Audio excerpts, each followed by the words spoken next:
Well, hey friends and neighbors, this is Chuck out at Sheridan Park Farms. Welcome back to the farm. It is another beautiful spring morning, and yes, I can officially say spring now. A beautiful spring morning here on the farm. A little windy this morning, but we got a lot to do. We got some chickens that we got to take care of. We need to go out and check on the cows, check on the drinker, and I got something on my mind. There's something new in the news that I want to mention, want to talk about. So hang out with us for a little bit. Let's see if we can get some stuff done around the farm. See how the day goes.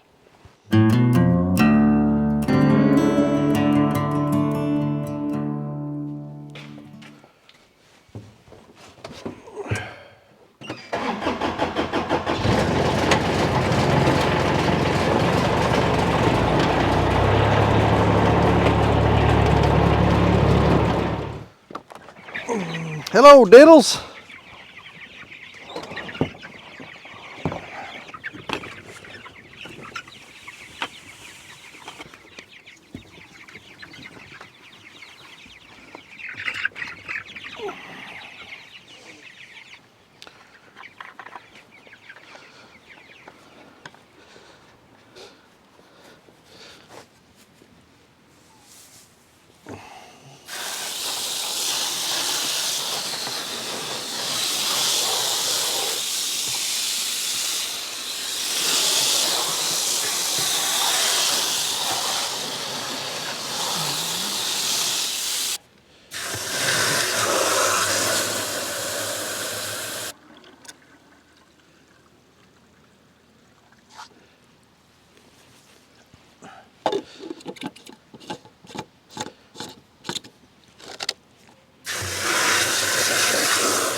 So this is our group of broilers that we bought from Freedom Ranger Hatchery.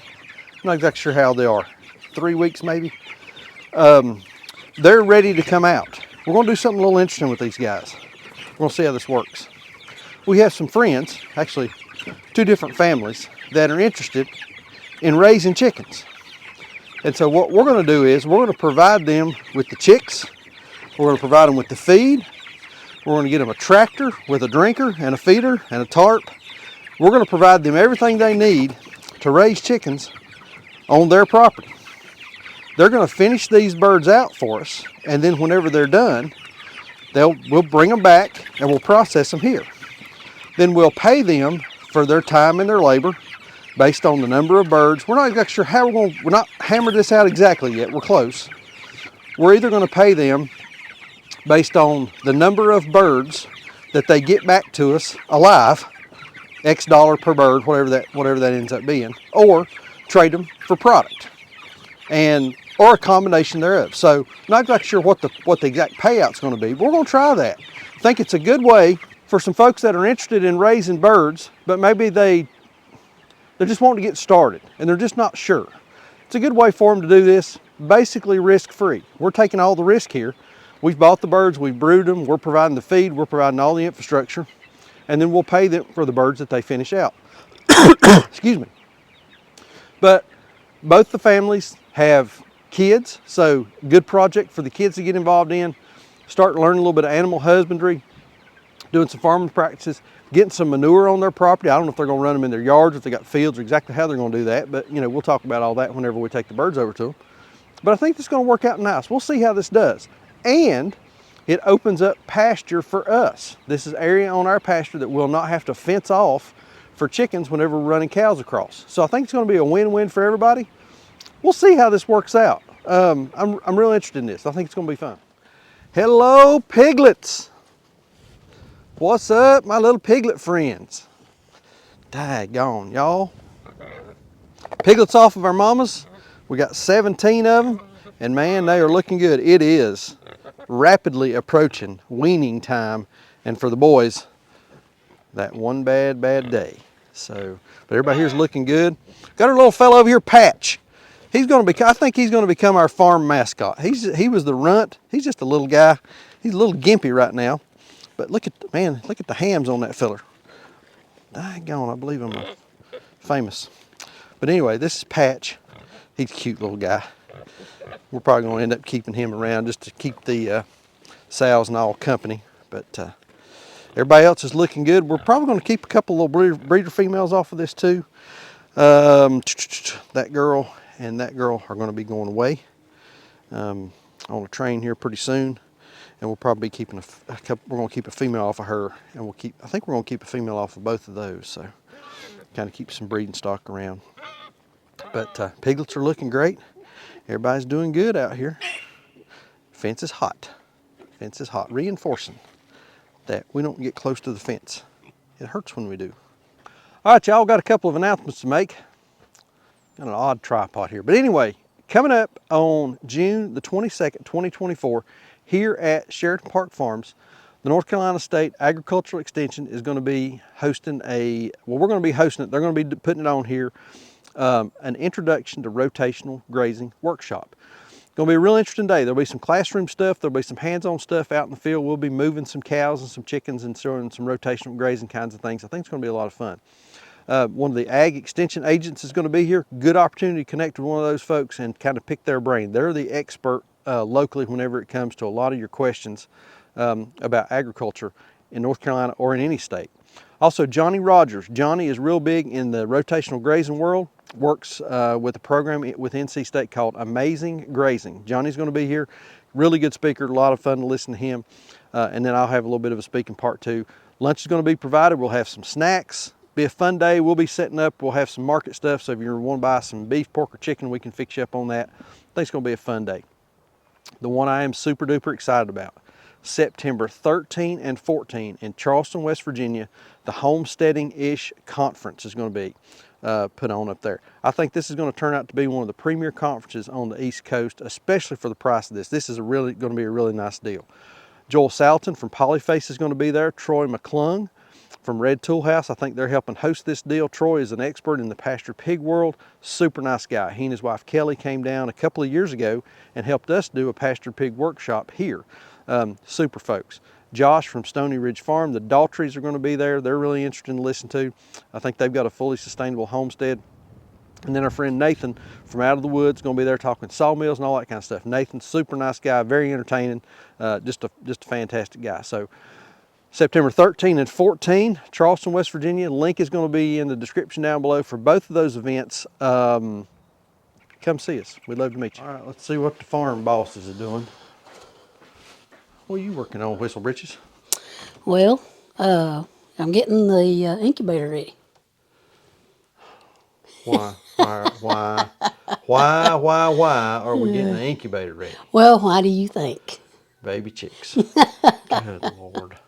What are you getting ready to hatch? Some meat birds. We're going to hatch some broilers. Yep. We found a little bit of a connection, haven't we? We have. Hopefully, we're getting 10 dozen broiler hatching eggs here around lunchtime today. So I've got to get this thing cleaned up and fired up and heated up and make sure everything's working. So this is a GQF incubator. This is my retirement right here. So this is a GQF incubator. You found this on Marketplace year before last. Year before last, yeah. And it will hold, how many, I can't remember. 96 per tray. 96 per tray. And there's 3 trays. 3 trays? Let's see here. Oh yeah. So the eggs just go in here, and the top, that's the humidifier. The humidifier, because you got to keep your humidity at a certain percentage. And then down at the bottom is a hatching box. So whenever the chicks start getting ready to hatch, usually we put them down there, a day, 2 days before? About 2 days, yeah. About day 2 days. 19, something like that. They'll go in here, and then they will hatch out in the box. You don't want them hatching out in these things because they'll fall, and that's just not safe. But this thing is computerized. Not on, but you can adjust temperature, humidity, how quickly they turn, how often they turn, and all that kind. I mean, it's pretty. Well, it turns on its own every 2 hours. Okay. So, and it's got this beeper in the back of it. Every time it Oh turns, yeah. it goes off. Day, night, you can't turn it off. 3 in the morning. 3 in the morning, 3 in the afternoon. So I'm going to take everything out of the box, and then it's already unplugged. I'm going to take the top off of it and unplug the beeper. So you say. Hopefully. Hopefully, we'll see how that goes. All right, I got to get back at it. Okay. But All I'm right. going to take this thing apart and clean it up and get ready. What else is coming today? Some broiler chickens. About 200 chicks How old are this bunch? a week. There you go. They're coming from somewhere down around Raleigh. Like we didn't have nothing to do around here. Yeah. And then in 2 weeks, we'll have another 200 chicks show up. So we're in the chicken business. I got to go rest. That's wearing me out thinking about it. All right, I got to get back at it. Okay.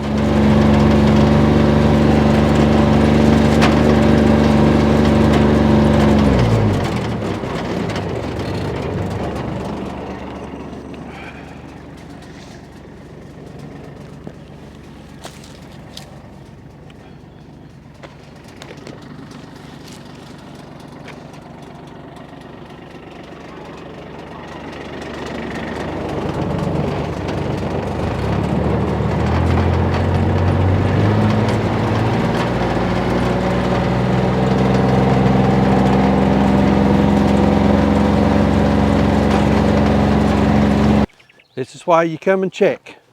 Flipped over. Been running probably all night. Son of a gun. Watch out, everybody.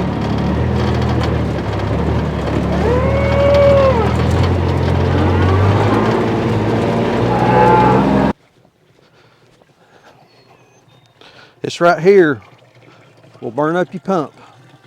All right, so I think I've got it fixed here. What we done, lesson learned here, left some hose laying in the field. What can happen is, I don't know if this will happen, but it's a possibility. They can get a foot caught on it, pull it, flip the thing over. So if you're gonna have to be pulling hose, you know, it's my fault for not double checking, but make sure that your hose is laying against the fence where they won't get to it and won't trip up against it. On your drinker, when you're setting your drinker up, and again, looks like we didn't get this done like we should have, put it up against a post. That way if they come up and they start nudging it and pushing it backwards, you know, it will at least, that's at least one side that it will stop from flipping over because you got fence and post back there. So just a couple tips on your drinker. And also don't let them come up and start drinking until this thing gets full. They're gonna drink it down. No weight in it makes it easy for them to knock it over. They're gonna drink it down quick anyway, but at least give yourself a fighting chance to get started. So I'm gonna let this thing fill up and then I'm gonna leave and we'll come back and check it here in a few minutes. But that's a good way to burn your pump up. That thing just runs and runs and runs and runs. I mean, we're not gonna run out of water, I don't think. Not dry, but that'll burn the pump up. That ain't cheap. So a little update on some of these cows. We're trading some cow-calf pairs and a couple of bred cows for some finished cows so that we've got more product to go to the processor. And also, I've got a couple of calves in here that are probably about 425, 475 pounds, somewhere in that range. We're going to be selling those. And we're going to be replacing those with stockers so that we can finish. You know, we talked about this before. We're not a cow-calf operation. I don't want to be a cow-calf operation. I want to be buying those animals in at, you know, 600, 700, 800 pounds, bringing them in, putting them on grass and finishing them. And so we've just got some stuff that we've kind of collected over the past year, year and a half that don't fit that model. And sometimes you got to try something to see if it's going to work, and we've just determined cow-calf is just not going to work for us. We don't have enough ground to have enough animals to meet what our retail demands are. So we're going to be trading some stuff around. We're going to be doing something a little bit different. Some of these animals are going to be going away. Some of them are going to be traded for some other animals. But yeah, we're going to be making some changes in our cattle operation here. Just the way it goes. Sometimes you got to mix things up, see what works and what don't. And so the reason we're trading cow-calf pairs, so I've got this cow and that's her calf. That calf still needs to be on that mom for a while, so I can't take her and process her. That would be cruel to the calf. And then the calf is not anywhere near ready to be processed. And then I've got two like this one, number 803 right here. She's about 430, 450 pounds. She's got another year to go, maybe a little bit longer. And I need something that we can go ahead and process sooner rather than later. So we're just trading around, get some stuff up that, and then bred cows. Where's one of my bred cows? That red one right over there with the horn, she's bred. The processor will charge us extra for that, and we don't want to be processing bred cows. That's not good practice. So we're going to let them go as well.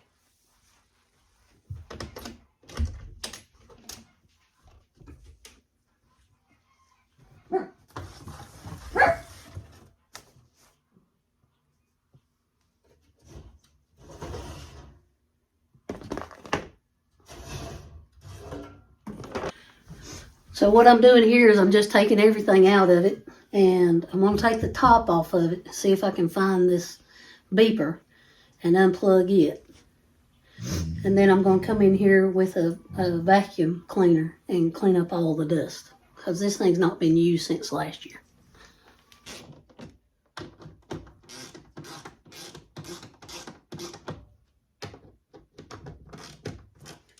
Well, these aren't in there very tight at all.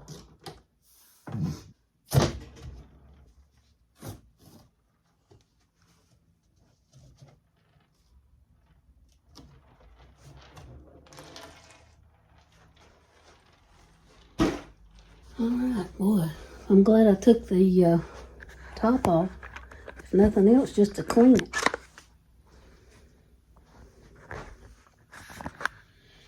You can see how dusty it is in there. So as you can see, there's a black wire and a red wire coming out from the beeper, and it plugs in right here. A little brown plug. So I'm just going to unplug it. Here's where I got it unplugged. Going right to the beeper. So that's the only thing I've messed with. So what I'm going to do now is vacuum it out real good. Get all the dust out here. Clean up the trays. Wash the pan. Just basically do a quick house cleaning on it. And get it fired up. See what it's going to do. As you can see, the trays are moving, but there's no beeping. Thank goodness. Now I won't wake up 3 o'clock in the morning thinking the fire alarm is going off. And I'm just using regular tap water here from our spring. We're not on city water, so there's no chemicals. Our house is fed by a spring here, about half a mile up in the woods. So as you can see, I've got my bucket full now, and it's got a lid for it. That's about it. So I'm going to open up this tap here, and that's going to start filling our tray. And it's a slow go. It doesn't go very fast.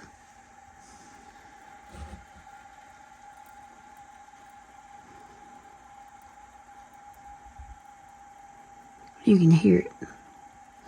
But what I'll do here is I'll keep the door open and watch this thing until the float stops the flow, so I can make sure that I don't get a bunch of water out here on the floor. But otherwise, we're ready to go. So a little update on our broiler chickens that we got out on pasture. These guys are doing fantastic. So this tractor,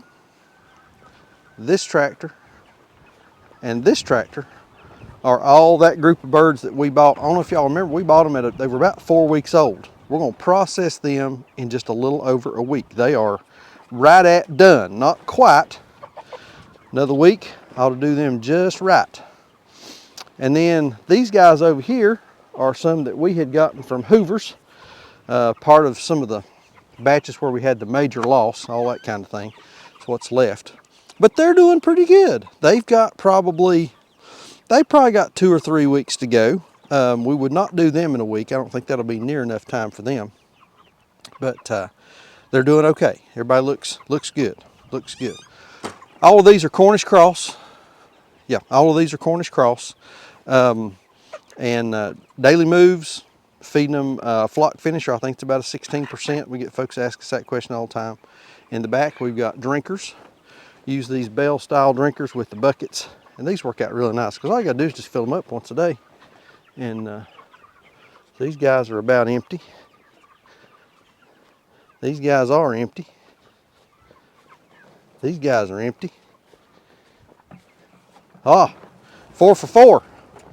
So we'll get them moved, fed, watered, and be off and running for the day.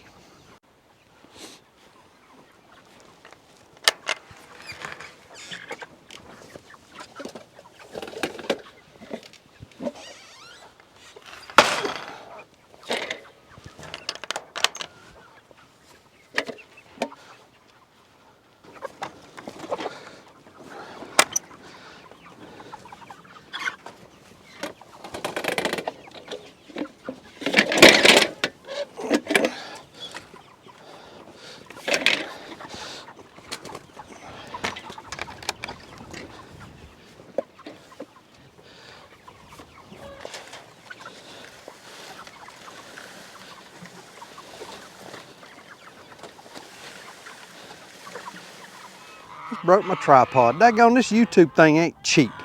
This equipment reminds me, I want to give a shout out to you folks on Patreon that support us over there.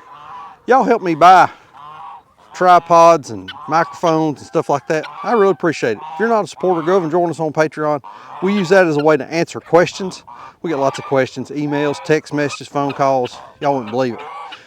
If you ask me a question over there, I guarantee you I'll answer. Everywhere else, can't promise. I'll try. I can't get to all of them. But join us over there. If you got a question, I promise I'll answer it. All right, so what I want to talk about before I was so rudely interrupted by broken camera equipment was just this past week, story out of Texas.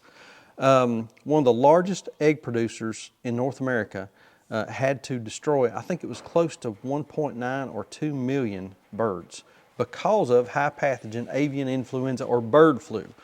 And so what they done was they discovered this bird flu in some of their birds, and in order to eradicate it and keep it from spreading to everybody else, they ended up destroying, I think it was a pretty big flock. Most of those eggs sold southeastern United States, mid-Atlantic states where we're at, and also in the Southwest. So we may see an increase in egg prices at the grocery store coming up, you know, fear-based if nothing else. But I think it's a good point or a good time to reiterate the point that y'all know where your food comes from. Find a local farmer that you can buy eggs, meat, milk, and all those kinds of food products from, vegetables.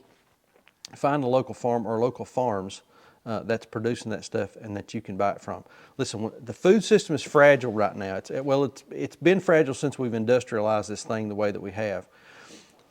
One dose, one case of bird flu in this big flock, and boom, we're wiping out millions of birds and reducing the egg production. But if you've got 2 or 3 local farms that you're buying from, if one of those guys goes down for whatever reason, you've got some backups. If you're close to us, we'd love to help you out. We'd love to service you. But there are a lot of other local farms around here that are producing eggs and meat and vegetables and all kinds of good stuff. Higher quality, you know where your food's raised at, you know how it was raised, what went into it. So opt out of this food system. Opt out of buying at the grocery store as much as you can. Find local folks that you can purchase your food from. You're supporting local business. You're feeding your family a much higher quality food, much better food, better for your health. But yeah, this food system we're in now, it's kind of fragile. So find somebody local you can buy from and support them. All right, what you got now? My Lord of mercy, look at that. Look at that. How many's there? Let's see. That's what I was trying to do some math before you turned. Math on camera. So 2 flats is 5 dozen. Okay. So there's 5, 10, 15 dozen. 15 dozen. 15 dozen eggs. And these are not laying birds, are they? No. These are meat birds. These are broilers. We've got some broiler eggs. So we're going to put these in the incubator. We just have got them. They just had a long truck ride. They were on the back of a pickup. They were on the back of a pickup. They're going to sit here for the afternoon, and ART. Assume room temperature for those of you not in the healthcare industry. And probably this evening, after we come in from working after dark, we'll Put them in the put incubator. them in the incubator. So Because the incubator's up and going, and everything is doing like it's baseline supposed here, to do. doing like it's supposed to do. So we may not get these in the incubator on this video. That may be on the next video, but there's something for you to look forward to come back and watch. But in true, like she said, in true redneck fashion, they've We been were riding. supposed to have 6 They've been- dozen, or 10 dozen, and we've ended up with 15. We were only supposed to have 10 dozen. Yeah. How'd we end up with He 15? said I could have a couple more flats, so I got them. Redneck chickens been riding on the back of the pickup truck, ain't they? Yep. So we'll get these set in the incubator here and see how it goes. Like I said, that'll probably be on the next video. I don't think we're gonna get that shot today, but man, they look good. They look real good. That is a bunch of eggs right there. Dang. All right, there it is. So most of what I recorded that you just saw, I done earlier in the day, and I'm not sure how to close this video out. We ended up having some folks come down from Ag First, which is a local bank that helped us with the sawmill. Came, brought some of their office staff out. I ended up having to go do a delivery. We got those eggs that I showed you. We also got some new chicks. We'll do that on the next video. On the next video, we'll show putting those eggs in the incubator, and we'll show the new chicks that we got, the new meat chickens that we got. But the one thing I was talking about earlier, just remind y'all, know who your farmer is. Have a local source for being able to feed your family. We just can't continue to depend on this industrialized food system because it's just so weak. You know, it's one of those deals it's being held together by a series of very, very thin threads, and if one of those threads breaks, man, the whole thing can just go to pot. So know your local farmer, have a local source for getting food, or at least get yourself a few chickens, unless you're living in Abingdon, Virginia. Get yourself a few chickens, put them out in your backyard. They're great kitchen recyclers. They'll give you eggs, and if things go sideways, you can put them in a stew pot. So not that we recommend doing that on your egg chickens. You need to keep them for eggs, but you can eat them. They're edible. Anyway, I think I've rambled enough. Like we always say, please keep us in your prayers. May God bless you and your families, and we'll see you on the next video. Thanks.